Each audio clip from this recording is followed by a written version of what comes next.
కాదు ఇప్పుడు నిన్ను ఇంకొకటి ఇది మొత్తం కంప్లీట్ కాలేదు.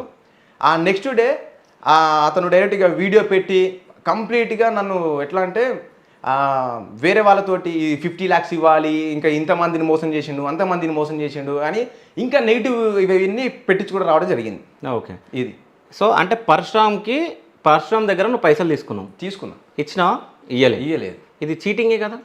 ఇప్పుడు నేను దేనికోసం తీసుకున్నా? ప్రాజెక్ట్ కోసం తీసుకున్నా. ప్రాజెక్ట్ చేసిమంటే నేను చేసిస్తా అని చెప్పినా కదా. ఎప్పుడు చెప్పారు?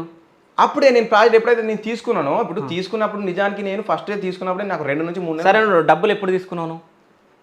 నేను తీసుకున్నాక 1 monthకి మాకు ఎంత డిస్టర్బెన్స్ అయితే వచ్చింది. తీసుకున్నప్పుడు 2 నుంచి 3 నెలలు టైం పడతాను అనుకున్నాం.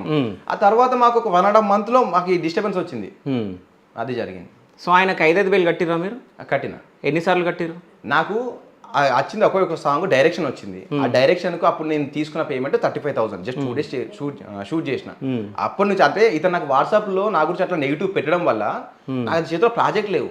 ఒక్కటి వచ్చింది డైరెక్షన్కు, అది చేసిన 35,000 వస్తే అల్లకెళ్ళి నాకు ట్రావెలింగ్లకు నాకు దానికి నాకు 5,000 పోతే ఒక 10,000 దగ్గర పెట్టుకుని 20,000 మనోడికి కొట్టేసిన. సో 5,000 కట్టిరా లేకుంటే 20,000 కొట్టిరా? అంటే నేను షూటింగ్ వెళ్ళడానికి ముందు నాకు ఆ ప్రొడ్యూసర్ ఫస్ట్ ఒక 10,000 కొట్టిండు.